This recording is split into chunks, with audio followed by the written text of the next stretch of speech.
Welcome back to my YouTube channel, guys. Let us start with the today's video. Today's video is all about listening test and do share me your scores in the comment section. अगर आपको किसी भी module में कोई भी problem है reading, writing, listening, speaking, तो आप मेरी स्पेशल प्लेलिस्ट बनी हुई जाकर चेक कर सकते हैं. D1 Test 1. You will hear a number of different recordings, and you will have to answer questions on what you hear.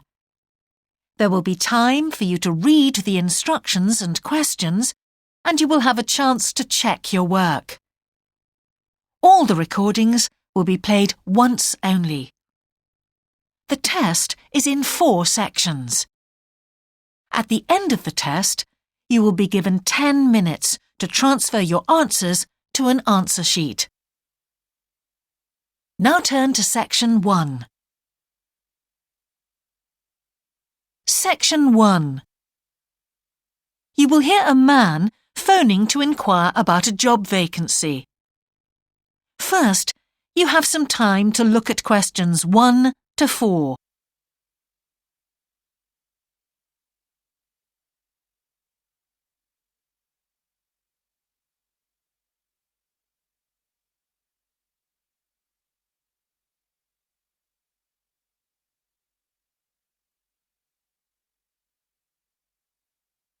You will see that there is an example that has been done for you.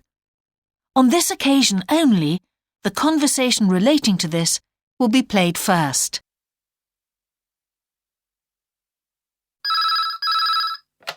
Good evening, King's Restaurant.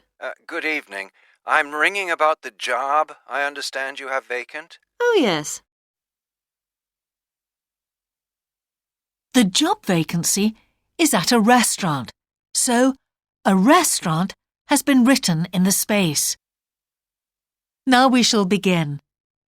You should answer the questions as you listen, because you will not hear the recording a second time. Listen carefully and answer questions 1 to 4.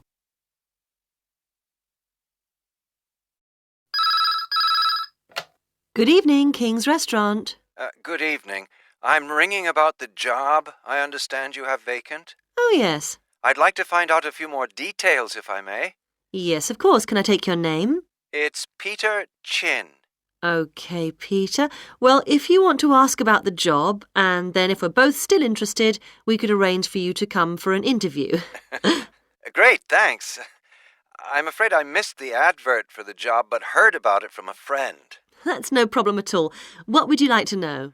Well, what sort of work is it? Washing up? It's answering the phone. Oh, right, fine. And not waiting at table. That'd be good. And how many nights a week would it be? Well, we're really only busy at the weekend. So 2 nights? 3, actually, so it would work out at 12 hours a week.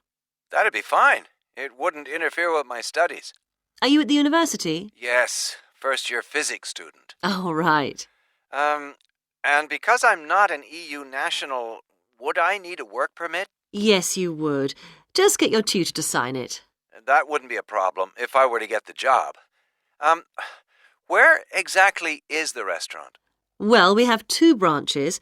The one we're recruiting for is in Hillsdon Road. I don't know that. How do you spell it, please? It's HILLSDUNNE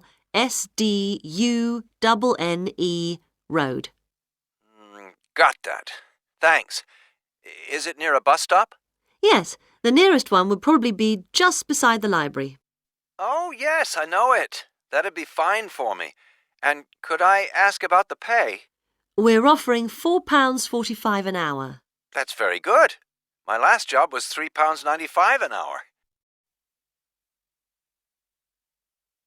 Before you hear the rest of the conversation, you have some time to look at questions 5 to 10.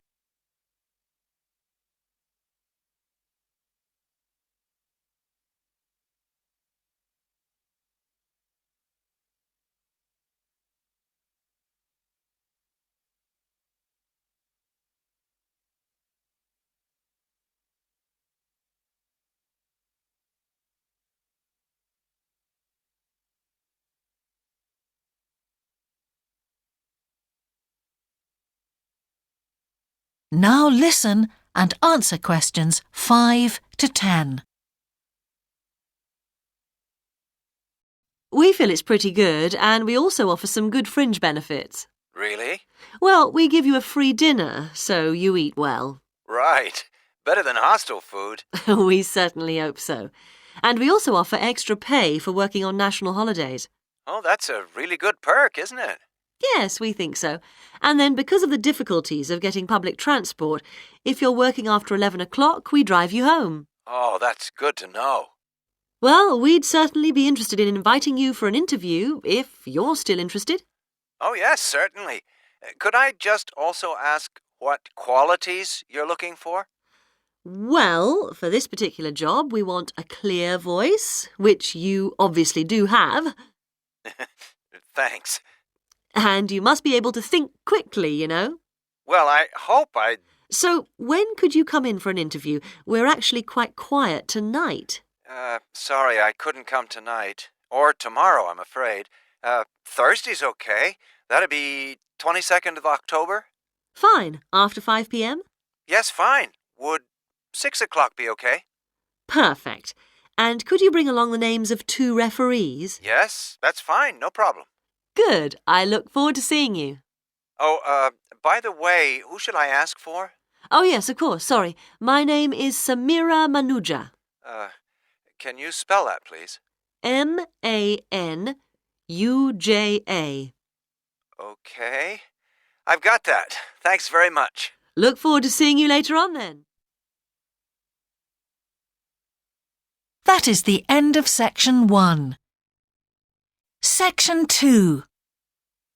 You will hear part of a radio programme about the opening of a new local sports shop. First, you have some time to look at questions 11 to 16.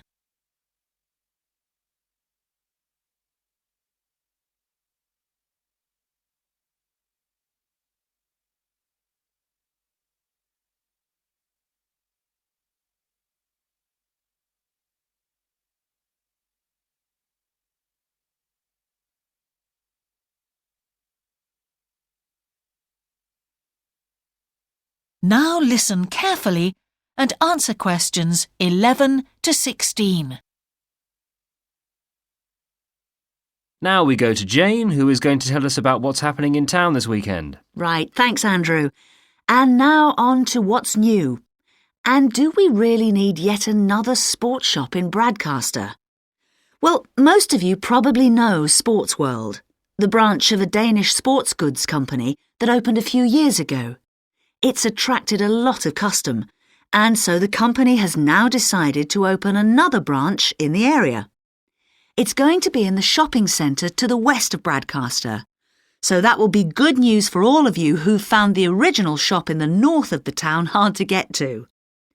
I was invited to a special preview, and I can promise you, this is the ultimate in sports retailing. The whole place has been given a new minimalist look with the company's signature colours of black and red.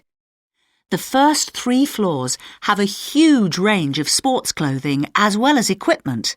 And on the top floor, there's a cafe and a book and DVD section. You'll find all the well-known names, as well as some less well-known ones.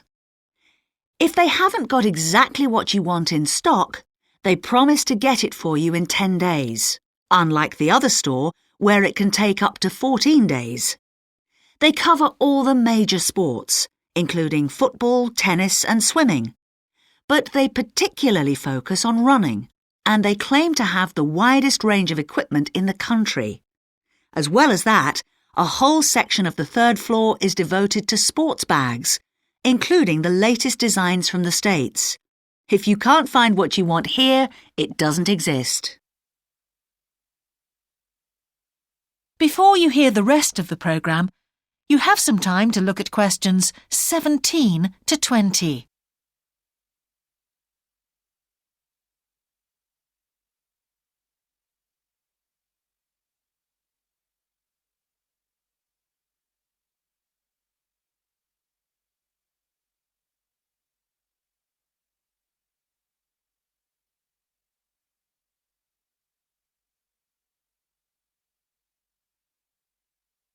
Now listen and answer questions 17 to 20. The shop will be open from 9 a.m. this Saturday, and if you go along to the opening, then you'll have the chance to meet the national 400 metres running champion Paul King, who's coming along to open the shop. And he will be staying around until about midday to chat to any fans who want to meet him and sign autographs. Then there will be a whole range of special attractions all weekend. There will be free tickets for local sporting events for the first 50 customers, and also a special competition open to all. Just answer 15 out of 20 sports questions correctly to win a signed copy of Paul King's DVD, Spring Tips, while the first person to get all the questions correct gets a year's free membership of the Bradcaster Gym. All entrants will receive a special sports calendar with details of all Bradcaster fixtures in the coming year. One of the special opening offers is a fitness test, a complete review of your cardiac fitness and muscle tone, actually done in the shop by qualified staff. This would normally cost £30, but is available at half price for this month only. There are only a limited number of places available for this, so to make a booking, phone 560 341. In addition, if you open an account, you get lots more special offers, including the chance to try out equipment at special open evenings. That is the end of section 2. You now have half a minute to check your answers.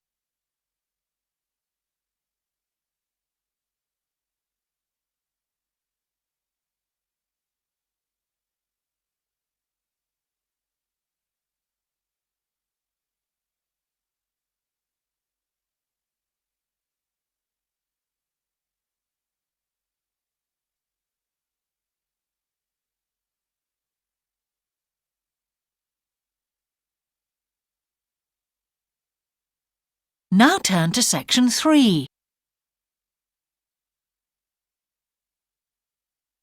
Section 3. Two overseas students called Spiros and Hiroko have just finished the first semester of their university course. They are discussing with their English language teacher how they coped with the course. First, you have some time to look at questions 21 to 25.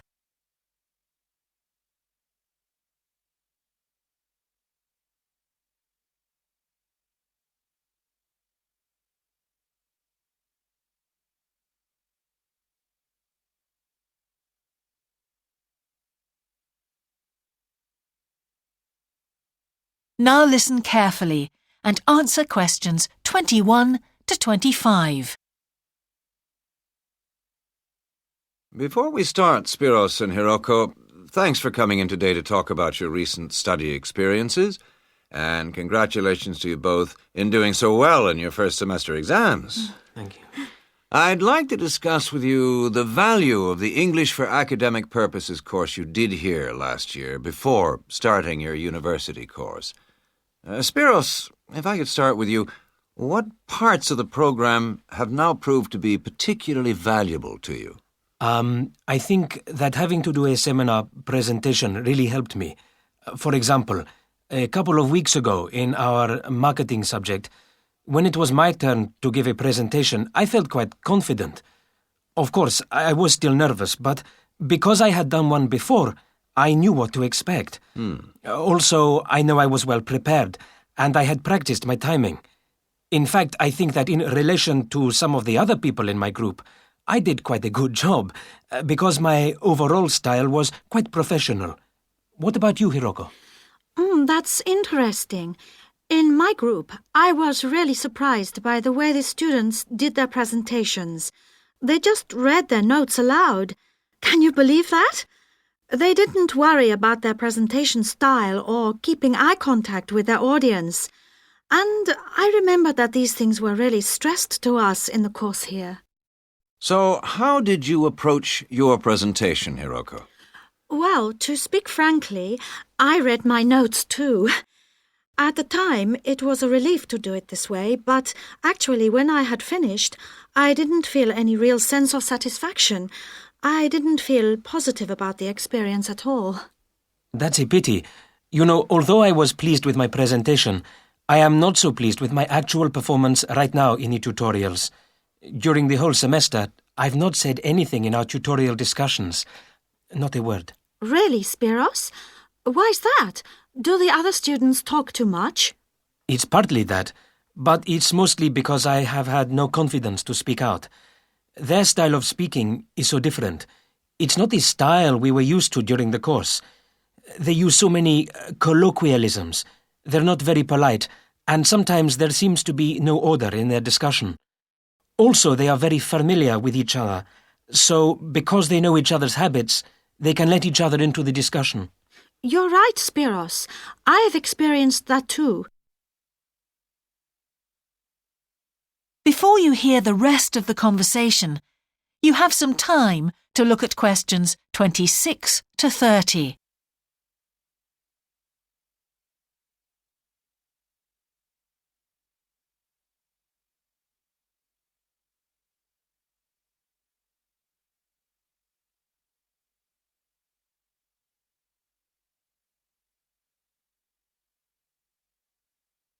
Now listen and answer questions 26 to 30.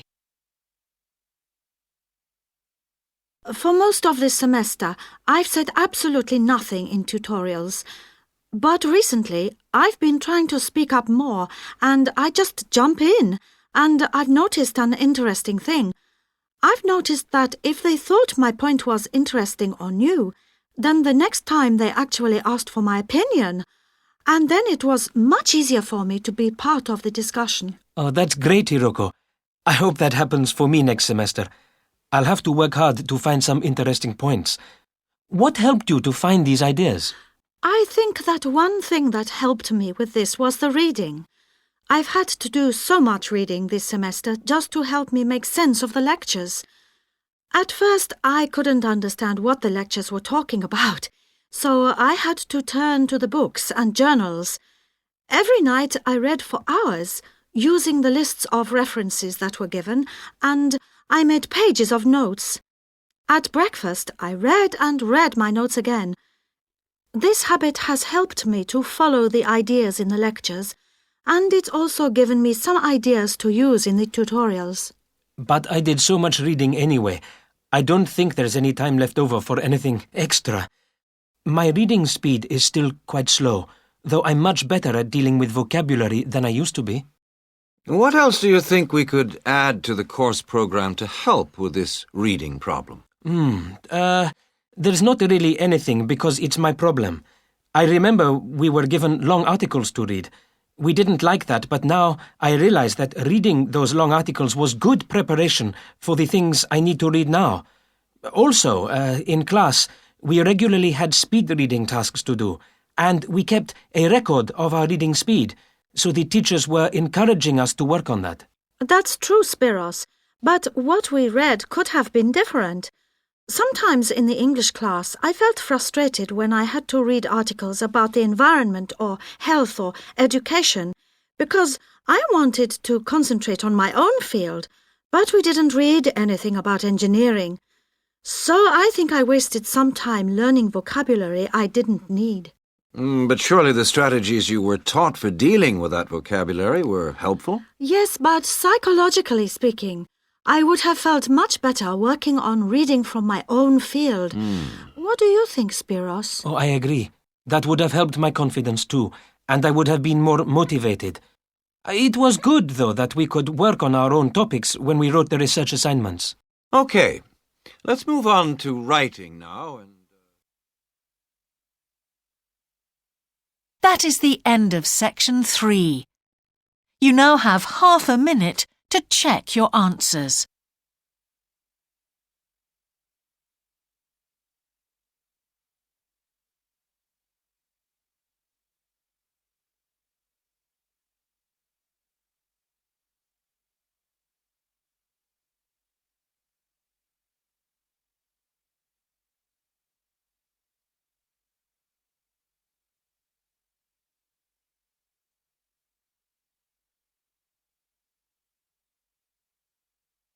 Now turn to Section 4.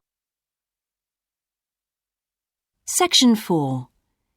You will hear a lecture about success in business systems. First, you have some time to look at questions 31 to 40.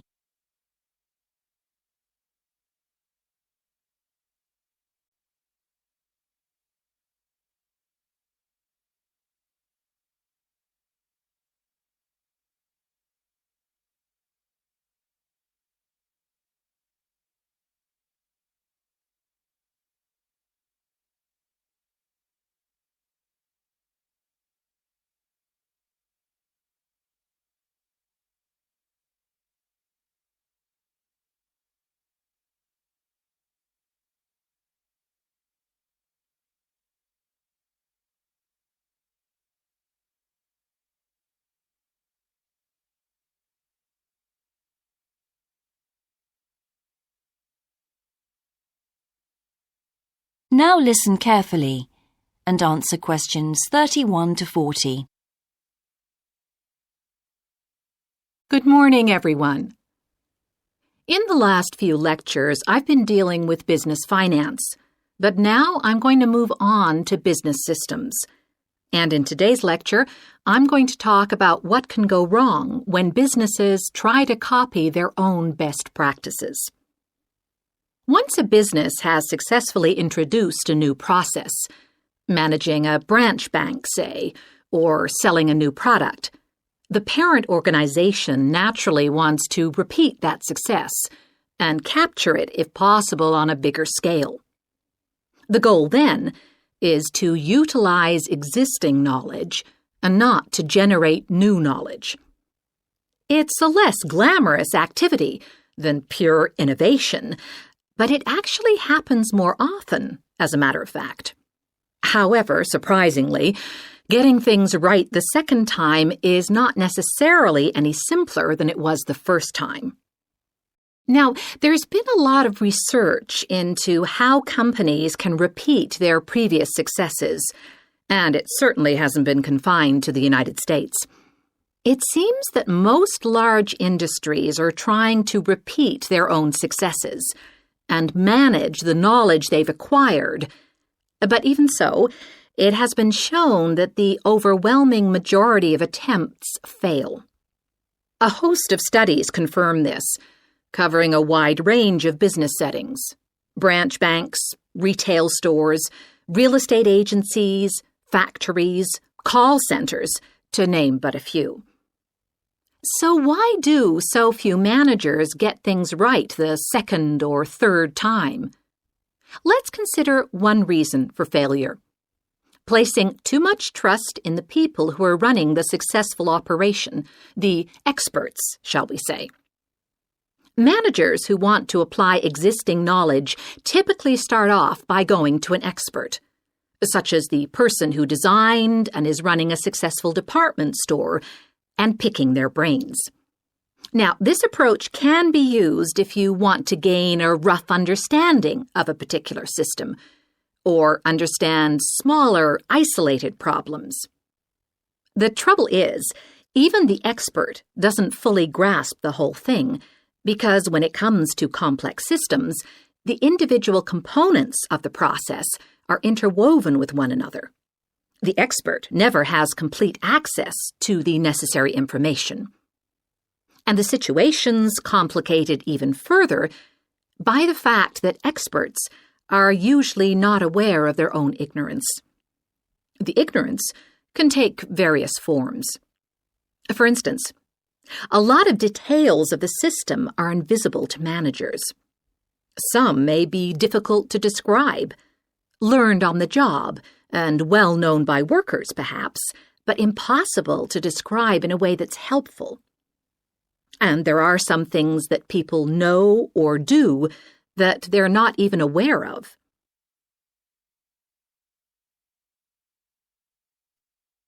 Now, let's consider two types of mistake that can occur when a manager actually starts to set up a duplicate system to replicate a successful process. Firstly, perhaps he forgets that he was just trying to copy another process and starts trying to improve on it. Another mistake is trying to use the best parts of various different systems in the hope of creating the perfect combination.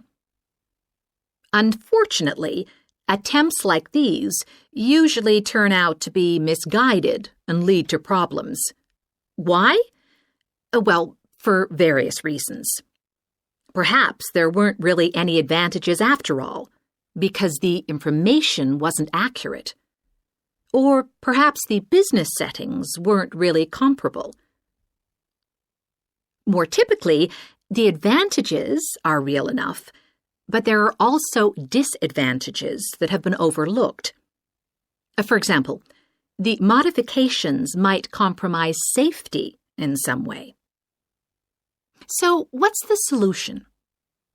Well, I don't intend to suggest that it's easy to get things right the second time. It's not. But the underlying problem has more to do with attitudes than the actual difficulty of the task, and there are ways of getting it right. These involve adjusting attitudes, first of all. Being more realistic and cautious, really. Secondly, they involve exerting strict controls on the organizational and operational systems. And this, in turn, means copying the original as closely as possible. Not merely duplicating the physical characteristics of the factory, but also duplicating the skills that the original employees had. Reliance on a template like this offers the huge advantage of built-in consistency. That is the end of section 4. You now have half a minute to check your answers.